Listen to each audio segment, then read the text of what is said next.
Bonjour, bonjour à tous, chers collègues. Nous allons tenir aujourd'hui notre conseil habituel sur la science et l'éducation. Les questions que nous devons aborder aujourd'hui sont de nature systémique et fondamentale. Il sera question, lors de ce conseil, des solutions concrètes et des mécanismes qui nous permettront d'accélérer considérablement, de stimuler le développement des technologies du futur.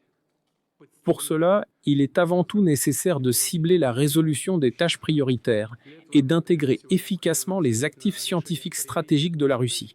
Il s'agit notamment des écoles de recherche et des ressources informatiques numériques de pointe, ainsi que des collections de bioressources uniques initiées par Nikolai Vavilov et d'autres de nos éminents scientifiques. Je vous rappelle que Pierre le Grand a commencé à les rassembler, si ma mémoire est bonne, en 1714, je crois, à Saint-Pétersbourg, à la Kunstkamera, oui, Oui, le jardin des apothicaires. tout à fait exact. Le jardin des apothicaires, oui. Mais ensuite, il y a eu Nikolai Vavilov a apporté une contribution exceptionnelle, tout simplement de classe mondiale, d'envergure mondiale. Et puis, à l'époque soviétique, tout cela s'est développé. Il ne serait probablement pas inutile de rappeler la période de la Grande Guerre patriotique, où les scientifiques de Leningrad mouraient de faim, mais n'ont pas mangé une seule graine, pas un seul tubercule de pomme de terre. Tout cela a été rassemblé de génération en génération au fil des siècles et des décennies. Et bien sûr, il s'agit d'un vaste réseau d'installations méga science. Ce sont ces géants de l'ingénierie ultra complexes, des installations sur lesquelles peuvent être menées des recherches et des expériences, sans exagération, d'échelle planétaire. Une telle architecture unifiée permettra d'extraire plus rapidement des connaissances qui nous sont encore inaccessibles, de travailler avec un volume colossal de données sur le monde qui nous entoure, la structure de la matière, les substances organiques et inorganiques, et sur cette base, de créer des produits, des matériaux et des systèmes complexes fondamentalement nouveaux. Je tiens à souligner une fois de plus, dans le monde moderne, tout dépend littéralement, sans aucune exagération, de la rapidité avec laquelle nous créons et, bien sûr, mettons en œuvre des innovations. Notre souveraineté, le développement de l'économie, la résolution des tâches civiles, ainsi que des tâches de défense les plus importantes, qui sont désormais étroitement liées sur le plan technologique. Et dans la recherche fondamentale, il y a toujours eu et il y a encore une dimension liée à la garantie de la défense et de la sécurité nationale du pays, ainsi qu'au développement de technologies et d'équipements militaires de pointe. Bien sûr, ces questions n'ont pas de rapport direct avec le Conseil d'aujourd'hui, mais nous devons en être bien conscients lorsque nous formulons nos objectifs dans le domaine scientifique, dans le secteur des communications, des technologies quantiques et biotechnologies, dans l'espace et dans les nouvelles énergies, y compris la fusion thermonucléaire. Le programme complet de développement des installations de classe mégascience vise à résoudre des problèmes à grande échelle et à long terme dans ces domaines.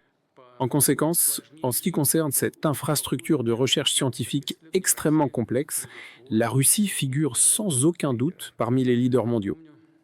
Je tiens à rappeler, et je pense que tous les participants à ce processus ne l'oublieront jamais, que c'est ici, à l'Académie Gorodoc, en 2018, lors de la réunion de notre conseil, que les décisions concernant la mise en œuvre du programme des installations mégasciences ont été prises. À l'instant, Valéry Ivanovitch s'en est souvenu et a dit c'est le résultat de vos décisions. Je lui ai renvoyé la balle.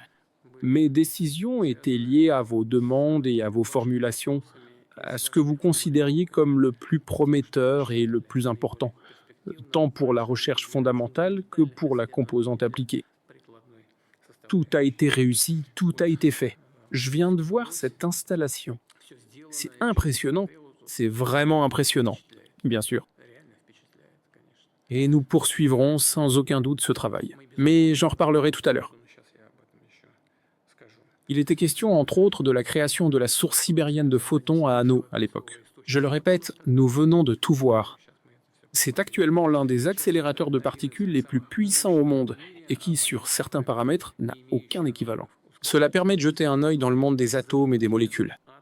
Nous comptons sur le fait que d'ici la fin de l'année en cours, ces premières stations de recherche seront mises en service, pour la construction desquelles la Russie a notamment créé elle-même une trentaine d'équipements critiques. Combien en fonctionnent actuellement? 7, c'est ça? Boris Ivanovitch l'a dit. Mais il y en aura. 30 étaient prévus, mais peut-être même plus. Oui, il y en aura plus. Je compte sur le fait que d'ici la fin de l'année en cours, ces premières stations de recherche seront mises en service.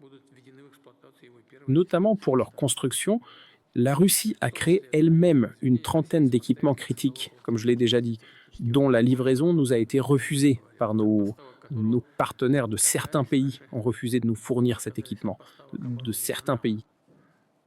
Oui, à cet égard, nous avons dû, comme on dit, décaler le lancement de Skif dans le calendrier. Mais en revanche, nous sommes devenus encore plus forts. C'est vraiment le cas typique où nous sommes devenus encore plus forts. Nous avons renforcé nos compétences technologiques dans ce domaine. Notre souveraineté technologique. Parallèlement aux compétences déjà existantes, nous avons obtenu des clés technologiques supplémentaires. Bien entendu, nous pouvons et devons nous lancer dans de nouveaux projets, mettre à l'échelle les meilleures solutions et en aucun cas laisser les équipes scientifiques et de production créées stagner et encore moins se dégrader. Nous devons réaliser tous les plans dont nous avions parlé dès 2018, dont une partie est en cours de se dégrader. Nous devons réaliser tous les plans dont nous avions parlé dès 2018, dont une partie est en cours de réalisation. À cet égard, je propose de définir les prochaines étapes pour la création d'une nouvelle infrastructure méga-science et la modernisation de celle déjà existante. Eh bien, une telle reconstruction est en cours au Kourtchatov, n'est-ce pas? La modernisation est en cours. À Produino, c'est déjà fait. Tous les documents sont prêts. Si je comprends bien, le travail de préparation des propositions correspondantes à l'Université fédérale d'Extrême-Orient, sur l'île Rouski, touche à sa fin. Et à Gatchina, le travail avance activement, et ce, sur 2 axes, je crois, n'est-ce pas? Eh bien, dans l'ensemble, le travail bat son plein. Deuxièmement, je voudrais dire ceci. La logique du développement scientifique et technologique exige de modifier les approches en matière de gestion et de financement des infrastructures méga-sciences. Leur expansion et leur utilisation doivent devenir l'une des priorités lors de la planification du budget scientifique du pays. Et bien sûr, il ne faut pas permettre une situation où les résultats scientifiques obtenus resteraient lettre morte sans être exploités. Cela conduirait à un gaspillage de ressources colossal et de nombreuses années de travail acharné de la part des scientifiques et des équipes de recherche qui, en réalité, n'ont pas de prix. On peut tout à fait dire cela. Nous devons organiser notre travail de manière à ce que les entreprises nationales et les industries deviennent les commanditaires directs de solutions et de technologies scientifiques de pointe et qu'elles prennent des engagements clairs pour créer, sur cette base, des produits compétitifs et performants. Eh bien, à vrai dire, c'est exactement ce qui se passe chez nous dans les domaines de la biologie, de la médecine, de la pharmacie, de la science des matériaux et dans bien d'autres secteurs encore. Mes collègues viennent d'en parler à l'instant. Il existe déjà pratiquement des commandes et des entreprises intéressées. Nos entreprises manifestent un grand intérêt pour cela, tout comme l'État, et ce dans divers domaines, notamment la défense, la chimie, la science des matériaux, ainsi que nos compagnies énergétiques. Et je le répète, toutes ces opportunités doivent servir aussi bien les intérêts de la recherche fondamentale que ceux de notre économie nationale, de la santé et d'autres secteurs sociaux. Troisièmement, un point sur lequel je souhaiterais attirer votre attention. Une attention toute particulière doit continuer d'être accordée aux centres nationaux de ressources génétiques. Les collections biologiques de plantes, d'animaux et de micro-organismes qu'ils détiennent sont, sans exagération, uniques. Il est nécessaire de définir un mécanisme de soutien financier et autres substantiels pour les programmes de développement de ces centres, afin qu'ils puissent accroître leurs recherches dans le domaine de la génétique, créer des développements de pointe dans les secteurs de la bioéconomie, de la pharmacie et de la sécurité alimentaire, et former le potentiel humain nécessaire pour résoudre non seulement les problèmes actuels, mais aussi ceux de demain. En ce qui concerne le potentiel humain, j'ai eu le plaisir de rencontrer de jeunes scientifiques et des diplômés de l'enseignement secondaire.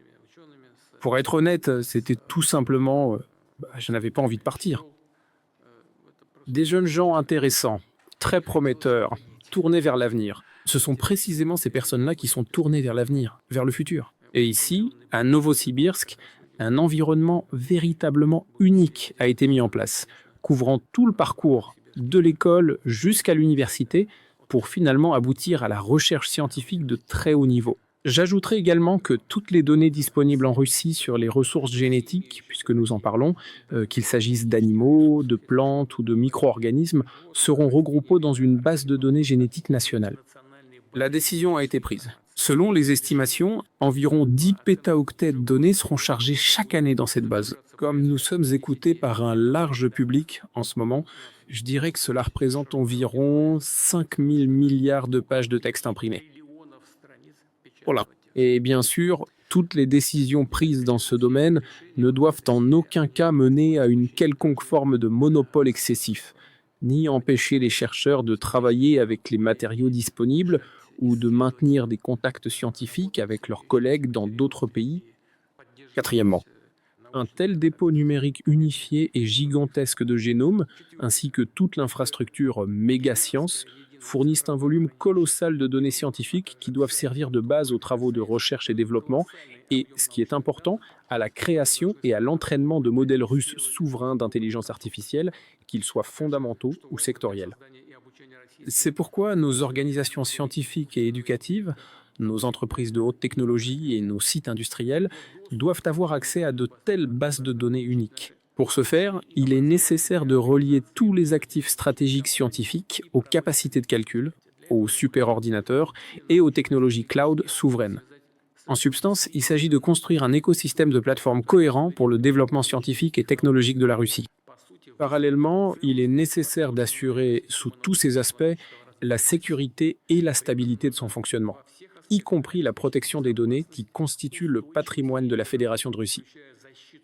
Cinquièmement, la résolution des problèmes qui viennent d'être évoqués est une condition sine qua non pour accroître l'efficacité de la science nationale et pour organiser la recherche et le développement sur l'ensemble du territoire du pays. Nous devons soutenir tout notre travail dans cette direction par une amélioration radicale de la qualité de la formation des cadres dans l'enseignement supérieur. Mais je viens tout juste d'évoquer ce qui se passe ici. À cet égard, je tiens à souligner tout particulièrement qu'il convient de poursuivre la voie que nous avons choisie, à savoir la création d'universités et de centres de recherche de pointe, véritablement solides dans les régions de la Fédération de Russie. Là où cela s'avère opportun, il faut consolider le potentiel des établissements scientifiques et d'enseignement supérieur qui traitent des problèmes de recherche et d'enseignement de nature similaire. L'objectif de cette décision est d'améliorer la qualité de l'enseignement, de créer des conditions modernes pour le travail des enseignants et les études des étudiants, de renforcer les mesures de soutien aux chercheurs talentueux, aux meilleures chaires et laboratoires, ainsi qu'aux équipes solides capables d'obtenir des résultats significatifs, de mener des recherches scientifiques et de former des étudiants et des doctorants au croisement de domaines scientifiques très variés. La création de tels centres scientifiques et éducatifs puissants dans les régions, leur fonctionnement futur et la mise en œuvre de leurs programmes de développement nécessiteront naturellement un financement supplémentaire. Je demande donc au gouvernement de prévoir ces fonds dans le projet de budget fédéral pour les 3 prochaines années. Et je demande également aux régions de s'impliquer activement dans le soutien de ces centres. Car ce sont de puissants points de croissance, des moteurs du développement régional, de nouvelles opportunités pour l'épanouissement des jeunes, des enseignants et des jeunes chercheurs. Et à ce propos, une autre décision. Actuellement, notamment dans le cadre des programmes de construction de campus universitaires et de création d'installations de type méga-science, une infrastructure scientifique, éducative et sociale de pointe est en train de se former dans les régions. Il ne doit y avoir aucun accès exclusif ou restreint à celle-ci. Au contraire, l'idée est que ces opportunités modernes soient utilisées conjointement par les scientifiques, les enseignants, les étudiants, les universités et les instituts de recherche de différentes régions de notre pays. Et je demande au gouvernement de réfléchir à tous les mécanismes organisationnels et juridiques appropriés. Et pour conclure, je voudrais ajouter encore une chose. Pour obtenir des résultats pratiques et véritablement révolutionnaires, il faut une concentration extrême des efforts de tous les acteurs du développement scientifique et technologique de la Russie. Un exemple de ce travail solidaire, je l'ai déjà mentionné, nous sommes sur place, et il n'est pas inutile de le répéter, est illustré par nos collègues qui ont œuvré à la création de la source sibérienne de photons, à Anneau. Il s'agit des collaborateurs de l'Institut de physique nucléaire Butker, de l'Institut de catalyse Boreskov, de l'Université d'État de Novosibirsk, ainsi que des structures de Rosatom et de l'Institut Kourtchatov, ainsi que des structures de Rosatom et de l'Institut Kourtchatov. Son président, Mikhail Valentinovitch Kovalchuk, en est l'idéologue et, on peut le dire, le moteur de la mise en place de l'infrastructure de mégasciences. Commençons donc notre réunion d'aujourd'hui par les plans de son développement futur. Mikhail Valentinovitch, je vous en prie, vous avez la parole. Merci beaucoup. Cher Vladimir Vladimirovitch, chers collègues, je le répète, vous avez dit que le 8 février 2018, ici, à Novosibirsk, sous votre présidence, s'est tenu le conseil scientifique habituel où vous avez donné l'ordre de lancer le programme scientifique et technique fédéral de recherche synchrotron et neutronique. À ce moment-là, je tiens à souligner qu'à ce moment-là, nous disposions de la source de rayonnement neutronique de Kourtchatov, créée conjointement par nos efforts, principalement par l'Institut de physique nucléaire de la branche sibérienne, de l'Institut Kourtchatov, qui fonctionnait avec succès. Le 1er octobre 1999, vous êtes venu à l'Institut Kourtchatov. Evgeny Pavlovitch était encore en vie à l'époque. Nous vous avons accueillis et c'est en votre présence que cette source a été mise en service. C'était un événement historique. En fait, c'était le premier pas vers la renaissance de la science et en premier lieu de la méga-science dans le pays. C'était la première méga-installation mise en service dans l'espace post-soviétique après la disparition de l'Union soviétique. Et je dois dire que depuis lors, elle fonctionne avec un succès exceptionnel, précisément grâce à notre étroite collaboration. Nous avons délégué quelqu'un d'ici, c'est Volodya Kortchougan, qui est parti d'ici pour diriger l'Institut de synchrotron chez nous à Kourtchatov, et nous avons finalisé l'installation en étroite collaboration, et elle fonctionne comme une horloge jusqu'à ce jour, faisant la fierté de la science nationale, formant des cadres et continuant à se développer. Et elle continue à se développer. Votre deuxième visite, Vladimir Vladimirovitch, à l'Institut Kourtchatov, a eu lieu le 18 avril 2007. C'était alors, de mon point de vue, un événement historique pour la science russe, car lors de cette réunion, la question des nanotechnologies a été abordée. Cela aboutit, d'une part, au lancement de la première initiative présidentielle dans la Nouvelle-Russie en matière de science, la Nano-initiative, et d'autre part, à la création de Rosnano à l'époque. C'était un moment très important. Cela a rompu l'équilibre et a fait avancer les choses dans la pratique. Ensuite, une décision historique a été prise concernant l'adhésion au laser à électrons libres à rayon X en Europe. Vous étiez justement en train de préparer la rencontre avec Merkel à ce moment-là, et c'est là que tout s'est passé et nous avons rejoint le XFEL. Et par la suite, en poursuivant cette tradition, nous sommes devenus membres non seulement de ce projet européen majeur, mais aussi du Centre européen de rayonnement synchrotron à Grenoble. C'est Andrei Alexandrovitch, à l'époque nous nous en occupions avec lui. C'était le fonds dont nous disposions au moment du Conseil, à Novosibirsk en 2018. Nous avions une source en fonctionnement et nous participions très sérieusement à la coopération internationale. Et je tiens à souligner que c'était la première fois dans l'histoire que nous y participions. Nous n'étions pas engagés individuellement, comme c'était le cas auparavant, mais l'État y est entré de manière puissante. Nous sommes participants à cette société par action, à cet accord intergouvernemental. D'énormes fonds y ont été investis. C'était une activité sérieuse. Et dans ce contexte, nous avions presque perdu nos compétences dans le domaine de la création d'installations de classe méga-science. Nous les créions, nous étions à l'origine de tout et en avance sur tout le monde, mais là, c'était pratiquement délaissé par l'État. Ces technologies partaient à l'étranger, et en fait, nous étions en train de les perdre. Et aujourd'hui, vous savez, je vais vous dire, j'avais un rapport à faire. Je voulais dire que nous étions les premiers ici, les premiers là-bas. Valéry Nikolaïevitch n'a coupé l'air sous le pied cette nuit. Il m'a appelé, il m'a demandé ce que je voulais dire. J'ai commencé à lui expliquer et il m'a dit « Mais vous avez déjà dit tout ça la dernière fois ?» J'ai écouté mon intervention ici et j'ai compris. C'est pourquoi j'ai tout supprimé. Je n'ai pas préparé mes notes cette nuit. Je veux simplement faire un compte-rendu. J'ai donc un rapport formel et sec. Et s'il me reste une minute, alors je dirai ce qui figurait dans la première version de mon rapport. Je souhaite donc aujourd'hui, au nom de l'organisation scientifique chef de file du programme, l'Institut Kourtchatov, et en tant que président du conseil scientifique et technique du programme, rendre compte au président du conseil et au président du pays de ce qui a été accompli. Je tiens à rappeler que dans le cadre du programme lancé conformément à votre décret et à l'ordonnance du gouvernement, nous devions initialement créer 2 installations phares, dont vous avez parlé à plusieurs reprises lors de vos discours devant l'Assemblée fédérale. Il s'agissait du réacteur à flux complet PIC sans équivalent et le plus puissant au monde que vous avez déjà mentionné, situé à Gatchina, ainsi que du synchrotron et du laser à électrons libres SIL à Prodvino. Mais ensuite... À Gatineau. À Gatineau, vous l'aviez déjà. Oui. Eh bien, nous sommes en train de... Je veux vous inviter à nouveau cette année, je vous dirai. Il y a aussi du travail là-bas. Donc ces deux installations. Mais par la suite, grâce à vos décisions et à nos discussions, le programme s'est transformé et nous avons commencé à construire la source Esquif ici, qui démontre aujourd'hui le rétablissement complet de nos compétences dans le domaine de la technologie des accélérateurs. Ensuite, une décision a été prise un peu plus tard lors d'une réunion conjointe du présidium de l'Académie et de l'Institut Kourchatov à l'occasion de notre jubilé Kourchatov.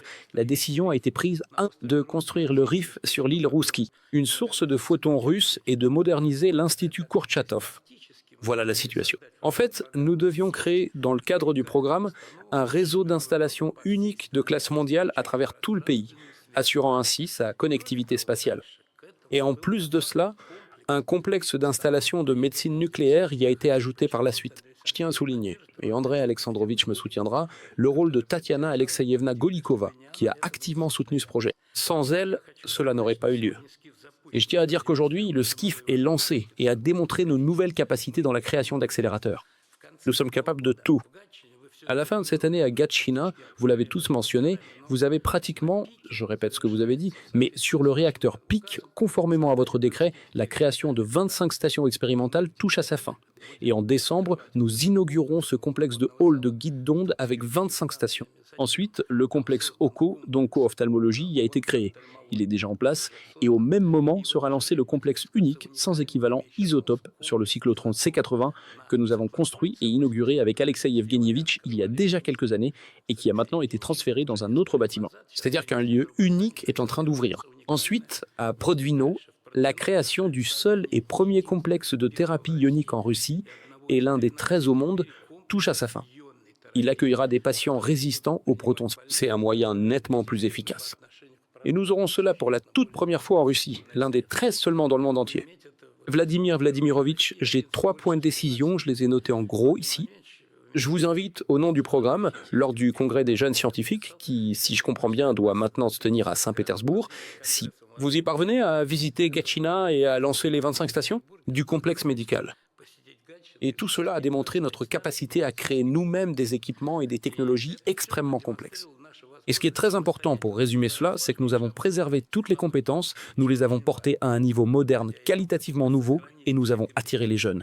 Et ce qui est très important, je tiens à remercier le gouvernement, nous avons restauré la production expérimentale. Le ministère.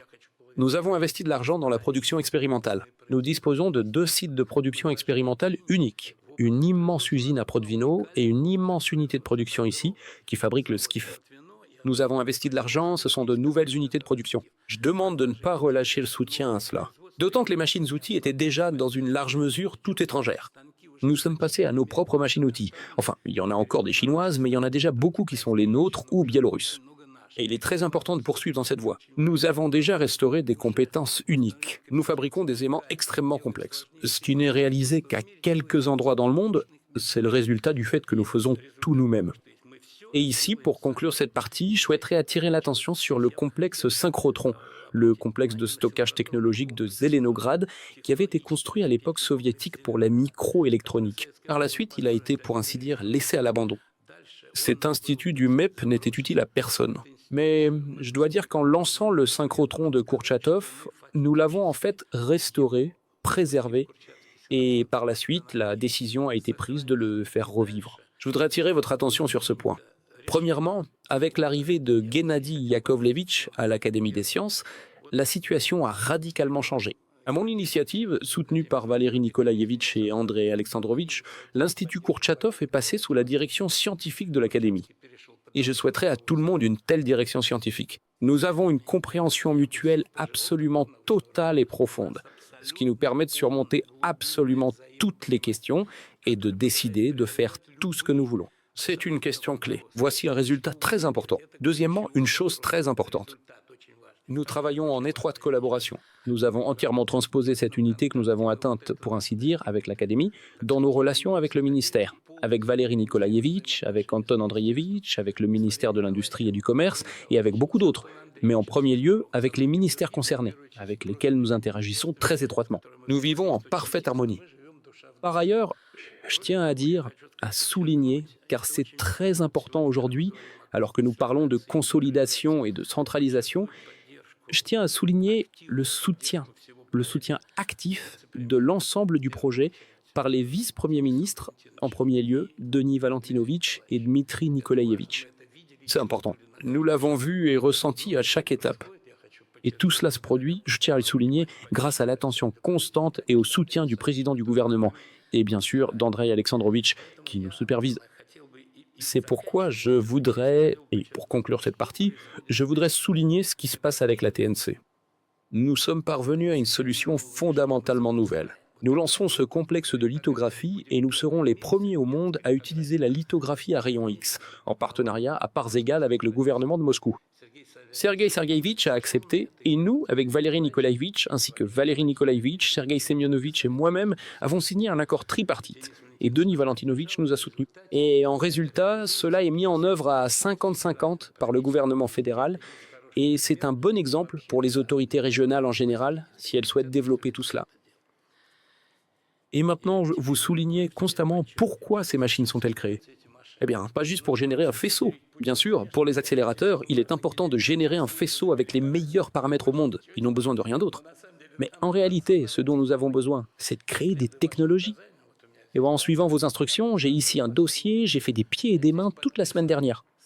J'ai ici des accords signés avec le groupe Kalachnikov, le groupe Transmash Holding, Tatneft, la United Engine Corporation, la United Aircraft Corporation et Roscosmos. En ce qui concerne Rosatom, il n'y a pas d'accord ici, car conformément à vos dernières instructions, lors du forum sur l'avenir, nous avons un conseil avec Rosatom, comme vous nous l'avez dit, et nous travaillons en étroite collaboration conformément à vos décrets. C'est-à-dire que nous avons actuellement ces contrats, ce sont des contrats types. Il y est écrit que ces très grandes entreprises sont en somme d'accord et intéressées par l'utilisation du rayonnement synchrotron de neutrons à de telles fins. Et deuxièmement, elles sont prêtes à créer leur propre centre, comme partout dans le monde, à construire leur propre station et à investir de l'argent dans ces projets. C'est une première partie. C'est, de mon point de vue, une décision et une réalisation importante. Je voudrais dire comment nous avons réuni ces entreprises. Alors, il y a quelque temps, vous m'avez chargé, pour ainsi dire, de devenir le responsable de la priorité nouveaux matériaux. Et nous avons fait le lien à travers les matériaux. Nous avons créé un programme. C'était très simple. Nous avons pris les moteurs. Ces moteurs, chacun commande des moteurs et chaque moteur a ses propres matériaux. Et les moteurs, il en existe des dizaines de variétés très différentes et des dizaines de matériaux. C'est-à-dire que cela entraîne, on ne sait trop pourquoi, une inflation considérable de la production de matériaux et un allongement des délais. Nous avons regroupé tous les moteurs. Moteurs d'avion, militaires, civils, moteurs d'hélicoptères, moteurs de fusées, par le biais des matériaux, en unifiant ces derniers. Et dans ce sens, Transmash Holding nous a rejoints maintenant, parce que les moteurs, disons, de locomotives et d'autres encore, les moteurs de navires, c'est une autre affaire. Bref, nous avons réuni ces entreprises autour du développement de moteurs et de matériaux pour moteurs. Et les moteurs sont fabriqués à partir de matériaux qui sont développés et qui ne peuvent être ni développés ni diagnostiqués sans l'utilisation d'un puissant rayonnement X. C'est un fait absolu. D'ailleurs, la spécialité sur mon diplôme de l'université de Leningrad est la physique, avec entre parenthèses la physique des rayons X. La physique des rayons X, c'était la découverte des rayons X et la découverte de la diffraction, ce qui a permis de voir la structure complexe du monde qui nous entoure, les atomes. Avant, qu'est-ce qu'on faisait? On prenait un morceau de matériau, on observait ses propriétés, mais après on ne comprenait pas comment ces propriétés étaient liées. Quand on a vu l'atome, on a compris que les propriétés étaient liées à la structure, à cet agencement précis. Et après cela, nous avons créé des technologies. Eh bien, cela a permis de nous unir tous à travers les matériaux de construction mécanique. Et aujourd'hui, nous menons la même activité avec les entreprises de biotechnologie et de pharmacie génétique, car la génétique moléculaire actuelle est également née de la physique des rayons X. Avant cela, la biologie était une science descriptive, jusqu'à ce que les rayons X, au milieu du XXe siècle, permettent de voir la double hélice, la structure complexe de la molécule. Et c'est ainsi qu'a débuté la génétique moléculaire. En d'autres termes, elle a été créée par la physique des rayons X. Et il n'existe aujourd'hui aucun médicament au monde qui puisse être élaboré sans avoir d'abord étudié la structure des molécules grâce au rayonnement synchrotron. Et si nous voulons créer non pas des génériques, mais de nouveaux médicaments et de nouvelles molécules, cela constitue une partie essentielle et incontournable du nouveau paysage pharmaceutique. Il y a maintenant une autre chose importante. Donc, pour en finir avec la bioéconomie, je tiens à dire qu'en ce qui concerne la pharmacie, il existe une bioéconomie, un projet national que nous avons lancé, dans lequel l'Institut Kourtchatov a été désigné comme chef de file. Le gouvernement a créé un consortium au sein duquel nous avons réuni une quinzaine des plus grands instituts dans ce domaine. Et donc, avec eux et avec les entreprises pharmaceutiques, nous sommes en train de définir une situation similaire, un paysage pour l'utilisation de ces installations uniques pour la médecine, la pharmacie et un large éventail de recherches génétiques. Maintenant, il y avait votre instruction concernant la création d'une coopération internationale, voire de centres internationaux basés sur ces sources. L'instruction a été donnée donc de créer un centre international de recherche neutronique sur la base de la source neutronique PIC, du réacteur neutronique PIC. Il a donc été créé. Ensuite, nous l'avons élargi en y intégrant toutes les installations méga que nous exploitons et celles qui sont en cours de création, y compris le SCIF. Nous avons récemment signé cet accord avec le SCIF. Donc maintenant, toutes les installations s'y trouvent. Et je tiens à vous informer qu'aujourd'hui, la République de Biélorussie, la République islamique d'Iran, la République d'Ouzbékistan et la Chine sont officiellement présentes au sein de cette organisation internationale. Le plus intéressant, c'est que la Chine, l'année dernière, s'est comportée, je dirais que c'était compliqué. Ils nous regardaient comme des petits frères. Et aujourd'hui, nous avons 3 demandes d'affilée de la part de différentes organisations chinoises pour rejoindre cette association. L'une d'entre elles a déjà été acceptée. Il s'agit de l'Académie des sciences. Le Kazakhstan, le Tadjikistan, le Brésil et l'Indonésie sont en cours d'examen. Cela est traité par le Collège maritime. Nous menons activement ce travail. Cette infrastructure constitue donc la base du développement de la stratégie de développement scientifique et technologique. Nous avons préparé de notre propre initiative avec l'Académie des sciences une stratégie de développement scientifique et technologique, d'abord pour l'État de l'Union, que vous avez approuvé avec Loukachenko, puis nous l'avons fait passer à l'étape supérieure, et la stratégie de développement scientifique et technologique des pays de la CEI est désormais approuvée. Dans les faits, cela nous permet de passer à la formation d'un espace scientifique et technologique unifié avec ces pays amis. Nous en discutons actuellement dans le cadre des BRICS et de l'OCS. Enfin, globalement, cela avance et fonctionne efficacement. Pour renforcer cela, nous avons ouvert une filiale de l'Institut Kourtchatov en accord avec Gennady Yakovlevitch. Nous avançons ensemble sur toute la ligne et avec Valérie Nikolaïevitch, nous avons ouvert une filiale à Minsk sur la base de l'Institut de physique. Actuellement, une autre filiale est en cours d'ouverture. Tout est pratiquement réglé, en accord avec les autorités ouzbèques sur la base de l'Institut de physique nucléaire, qui avait été créé à l'initiative de Kourchatov et d'Alexandrov. Il y aura là une filiale de l'Institut Kourchatov, et nous en discutons actuellement avec tout un ensemble d'autres pays. Alors, pour en venir à la conclusion, Andriy Alexandrovitch ne me fait pas encore de signes désespérés. Mon téléphone s'est éteint, je vois rien. On le fait. Oui, je termine. Je vais dire 2 choses, si vous le permettez. Donc voilà, en parlant de cette organisation internationale, je voudrais faire une demande. Enfin, j'ai une deuxième requête. C'est en plus de l'invitation. Cette organisation a été créée, disons, par notre décision en tant que partenariat à but non lucratif. Je considérerais, puisqu'elle a fait ses preuves, qu'il serait opportun d'élever son statut, celui de ce centre international, comme cela se fait partout, par votre décision par exemple, soit par décret, soit par un accord intergouvernemental. Ce serait très important. Cela deviendrait attractif et prestigieux. Parce qu'actuellement, je dirais que c'est une initiative de notre part, alors qu'ainsi, cela deviendrait une affaire d'État. C'est un tout autre niveau. Maintenant, je vais passer la biologie parce que je vais parler trop longtemps. Je voulais parler du génome. C'est une question très complexe concernant la base de données des recherches génétiques. Le fait est que je vais dire un seul mot. Je peux? Bon, je vais dire un mot. C'est important. Je cours. Je vais donc crier au secours pour dire que la question est qu'il faut compléter la base avec une base protéique. Parce que qu'est-ce qui se passe? Vous déchiffrez la structure d'une protéine pour un médicament et vous l'intégrez automatiquement dans la base de données internationale PDB, Protein Database. Voilà, il faut maintenant compléter, il faut régler ça, notre base d'information génétique, la compléter avec notre propre base nationale de ces protéines-là.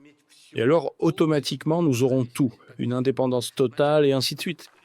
Donc, encore une chose importante. Tout cela génère une quantité énorme de données génétiques et de données structurelles au synchrotron. En fait, sans le traitement de ces données, leur stockage et leur transmission, rien ne fonctionne. Et une question distincte concerne ces éléments. Aujourd'hui, l'Institut Kourtchatov abrite l'ensemble du réseau national de recherche informatique. 20 000 kilomètres, des dizaines, plus de 50 régions et des centaines d'organisations qui en font partie. Nous avons signé un accord avec Dmitri Nikolaevitch, avec Doubna. Et désormais, tous les réseaux sont centralisés sous notre gestion. Et nous faisons cela avec Gennady Yakovlevitch. Ces réseaux doivent être, nous vous demandons de soutenir, d'étendre ce réseau NIKS. Et nous avons également lancé cette année, avec Innopractica, le premier réseau informatique MUKS, un réseau informatique interuniversitaire de transmission de clés quantiques, qui fonctionne à merveille. Donc nous avons écrit une lettre avec Gennady Yakovlevitch. Je ne vais pas lui voler la vedette, il en parlera en détail. Et pour terminer, je voulais dire une dernière chose, ce que vous avez à vrai dire mentionné dans la conclusion de votre rapport. Si nous voulons que tout cela fonctionne, nous devons tout rassembler fermement et lier le tout par des liens solides. Il doit y avoir une consolidation totale. Il doit y avoir un programme scientifique unifié qui doit être en accord avec la stratégie de développement scientifique et technologique. Un plan unique de développement des méga-infrastructures dans le pays, de développement, d'exploitation et de modernisation, des trajectoires pour la formation du personnel destiné à ces machines, des capacités complémentaires pour chaque centre au profit des utilisateurs, un guichet unique pour les pays amis. C'est très important, car nous voyons comment, si ça ne marche pas ici, on se dit « allons là-bas, on s'y faufilera ». En outre, un guichet unique distinct pour soutenir la recherche dans l'intérêt des entreprises industrielles, ainsi que des bases de données communes, comme nous venons d'en discuter avec Gennady Viktorovitch, et la capacité de stockage et de traitement des données obtenues. Et un tel lien doit être consolidé au niveau de l'État. Par exemple, en Allemagne, il existe l'association Helmholtz, qui regroupe toutes ces entités. Enfin, pour terminer, je voudrais vous citer. Lors de la réforme de 2013, vous aviez déclaré « préserver l'héritage scientifique de l'Union soviétique ». Ce qui a été accompli par l'Union soviétique pour la science n'a jamais été fait auparavant et ne le sera plus jamais. Et je tiens à dire que grâce à vos instructions, nous avons sauvé l'ensemble de la base de recherche. Regardez, grâce au projet SKIF, nous avons sauvé l'Institut de physique nucléaire, grâce au réacteur PIC, nous avons sauvé Gatchina, et grâce à SILA ainsi qu'au projet médical, nous avons sauvé Protvino. Nika a sauvé Doubna. De plus, la génétique et les primates ont été sauvés. C'est une autre collection d'une importance capitale. L'année prochaine marquera le centenaire du premier centre d'élevage de primates au monde, qui est aujourd'hui l'un des meilleurs. Et à Protvino, il existe un tunnel unique de 21 km, rempli d'équipements, avec un câble relié à la centrale nucléaire de Kalinin. C'est là que notre centre était en construction, avant d'être gelé. Il a été gelé, mais préservé. Et j'ai une requête. Pourriez-vous donner l'ordre, vous avez dit oralement, en principe que vous n'y étiez pas opposé, de lancer les travaux pour relancer ce projet ? Cela nous fournirait une base unique pour la recherche physique et nous permettrait de retrouver pleinement notre position de leader mondial sur tous les plans. Merci beaucoup. Je vous remercie. Gennady Andreevitch, je vous en prie. Monsieur le Président, cher Vladimir Vladimirovitch, chers collègues, bien sûr, aujourd'hui est un événement important pour notre pays.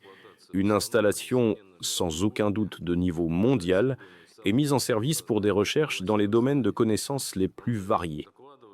On vous a déjà rapporté que dans le cadre de la première phase, 7 stations expérimentales seront créées d'ici la fin de l'année et que les travaux sont en cours pour 10 autres actuellement. Et je tiens à souligner que chaque station génère avant tout de gros volumes de données. Et pour le traitement de ces données, nous avons mis en place un centre de calcul de 370 teraflops. Ce n'est pas énorme, mais pour commencer, cela suffira. Mais dès à présent, ce réseau relie le SKIF, l'Institut Kourchatov et l'Institut unifié de recherche nucléaire de Doubna. Mais je tiens à souligner que nous avons, en plus de celle-ci, un nombre assez important d'installations Mega Science. Je vais citer à titre d'exemple celles qui sont déjà en service. Par exemple, depuis 2021, nous avons une installation de ce type en fonctionnement sur le lac Baïkal, un télescope à neutrinos. Il enregistre les flux de neutrinos de très haute énergie provenant de sources astrophysiques. Également, en 2025, nous avons lancé ici le radiohéliographe sibérien multilongueur d'onde. Il s'agit de l'Institut de physique solaire et terrestre de la branche sibérienne. Et en très peu de temps, il a déjà apporté de nouvelles connaissances sur la nature de l'activité solaire. De plus, très cher Vladimir Vladimirovitch, grâce à vos décisions, notre pays a fait son grand retour dans l'espace scientifique. Et ce sont aussi de grands méga-projets. Nous avons actuellement en service une installation de type Mega Science. Il s'agit de l'Observatoire astrophysique à rayons X unique Spectre RG qui fonctionne en orbite. Elle dresse une carte complète de l'univers, enrichissant la science mondiale de nouvelles données sur les amas de galaxies, les trous noirs supermassifs et les étoiles à neutrons, en les étudiant dans le spectre des rayons X. Je tiens également à préciser qu'en 2025, nous lancerons les satellites ionosphère, qui étudieront l'ionosphère terrestre. Et au-delà de cela, nous prévoyons toute une série de projets déjà qualifiés de méga-projets qui sont planifiés et dont le financement est assuré. Il s'agit bien sûr de l'Observatoire spatial dans le domaine ultraviolet, spectre UV, dont le lancement est prévu pour 2030. Grâce à lui, nous observerons l'atmosphère des exoplanètes, rechercherons des signes de vie et étudierons l'évolution chimique de l'univers ainsi que les conditions de formation des étoiles et des systèmes planétaires. C'est du niveau mondial. Et le prochain projet prévu est Spectre Monsieur. Il s'agit tout simplement du premier télescope refroidi de 10 mètres au monde. Il permettra de résoudre des problèmes révolutionnaires concernant l'étude de l'univers, l'étude du rayonnement fossile, ainsi que la recherche de trous noirs et de pulsars. Et je peux vous dire qu'aucun projet similaire n'est prévu dans le monde pour les 15 prochaines années. On pourrait encore beaucoup parler de la mégascience, qui génère d'énormes quantités de données. Pourquoi est-ce que je vous dis ça? Mais je tiens à souligner qu'en dehors de la mégascience, nous avons aussi de grands volumes de données générés par des équipes hautement professionnelles. Nous avons déjà parlé des collections de bioressources, mais nous avons aussi de grandes bases de données en médecine, beaucoup d'informations sur la télédétection de la Terre et l'étude des changements climatiques. Le service géophysique unifié de l'Académie des sciences de Russie accumule des données massives sur l'activité sismique dans les régions et émet en temps opportun des alertes aux tremblements de terre. En outre, nous disposons également de données massives sur les articles, sur le spectre de la recherche scientifique et bien d'autres encore.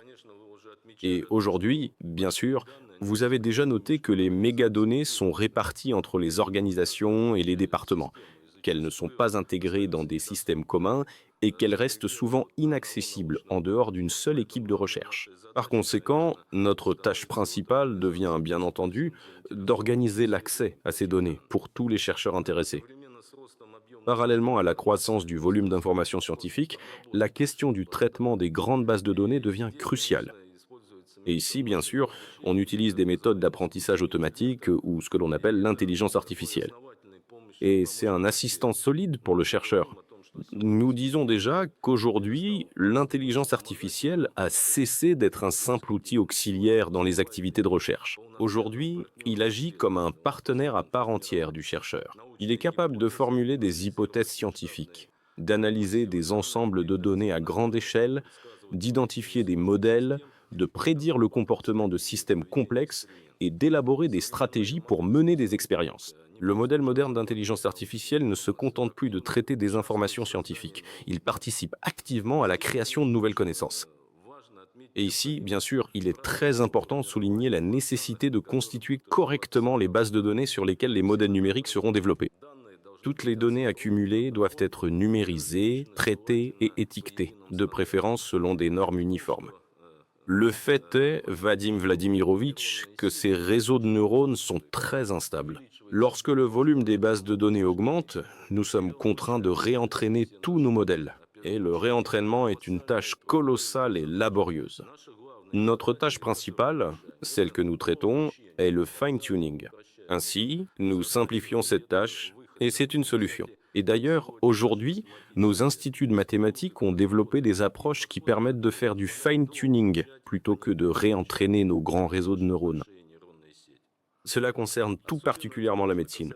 Nous avons de grands défis à relever, vous savez, comme la création de vaccins contre les maladies oncologiques, le traitement de maladies, des maladies auto-immunes, de la maladie d'Alzheimer, de Parkinson. Le fait est qu'il y a des données personnelles, tout est personnalisé, et chaque centre médical possède ses propres bases de données, disons, et elles communiquent très mal entre elles. Mais nous utilisons des modèles tels que ce qu'on appelle l'apprentissage fédéré, qui permet d'entraîner puis de perfectionner l'apprentissage pour chaque centre médical, ce qui est très important. Et je voudrais dire que pour que nos scientifiques travaillent efficacement, il est nécessaire de créer des plateformes numériques capables de regrouper différentes bases de données et d'organiser une communication scientifique intensive entre les chercheurs. C'est une tendance mondiale, et bien sûr, nous avons aussi cette approche. Au-delà des modèles linguistiques de Sber et de Yandex, nous disposons d'une plateforme numérique unifiée, Gostech, que Dmitri Nikolaïevitch développe activement et qui intègre divers systèmes de ce type. Il s'agit du système de comptabilité des travaux de recherche et développement du ministère des Sciences, du système unifié dans le domaine de la santé et du système unifié concernant les terres agricoles. L'Académie des sciences de Russie travaille activement en ce moment au développement d'une plateforme numérique basée sur notre centre russe d'information scientifique, ce qu'on appelle l'espace du chercheur, qui permet d'intégrer ces méthodes d'apprentissage automatique et d'intelligence artificielle au service du chercheur. Mais comme cela a déjà été souligné, il est important de noter que la création de telles plateformes impose des exigences particulières. Il s'agit avant tout de la fiabilité, mais d'un autre côté, elles doivent être facilement accessibles. Et bien entendu, quelle que soit la situation, nous devons garantir les niveaux de sécurité nécessaires pour de tels systèmes. Je tiens à souligner que l'Académie des sciences dispose déjà de l'expérience nécessaire, de la base méthodologique et de l'infrastructure technologique pour créer de tels systèmes automatisés de confiance. Chez nous, sur la base de l'Institut de programmation système Ivanikov, qui travaille activement avec le FSTEC et le FSB, une telle méthodologie de vérification des codes et de création de systèmes de confiance a été mise au point. Et soit dit en passant, nous demandons de proposer de charger le gouvernement de créer un tel centre d'analyse sur la base de cet institut. Et ce même centre d'analyse pourrait résoudre le problème de l'apprentissage fédéré, ce qui permettrait d'affiner nos modèles plutôt que de les réentraîner, ce qui représente un enjeu colossal. Et le deuxième problème, c'est que tout cela nécessite évidemment des capacités de calcul élevées. Malheureusement, nous ne pouvons pas avoir accès aux microprocesseurs les plus modernes dans un avenir proche. Et c'est pourquoi nous pensons, comme d'habitude, que nous pouvons résoudre le problème de l'augmentation des performances grâce à nos instituts de mathématiques, grâce à de nouveaux algorithmes et grâce à de nouvelles approches en matière de répartition du parallélisme. Et nous pensons que pour cela, dans les instituts académiques qui, en collaboration avec Mikhail Valentinovitch, comme il l'a mentionné, nous proposons, et nous en avons discuté, de préparer la création d'un centre national de supercalculateurs, en partenariat avec Mikhail Valentinovitch, comme il l'a mentionné. Nous proposons, et nous en avons discuté, de préparer la création d'un centre national de supercalculateurs, en partenariat avec l'Institut Kurchatov, pour résoudre ces problèmes, et notamment pour permettre à nos scientifiques de tester ces algorithmes qui augmenteraient les performances des machines existantes. Parce qu'aujourd'hui, tout le monde crée des machines. Et l'Académie, tout comme l'Institut Kurchatov, nous avons ici un retard important. C'est pourquoi nous avons préparé une lettre, si possible, elle est prête, je vous la transmettrai afin que vous puissiez nous soutenir, si vous le voulez bien.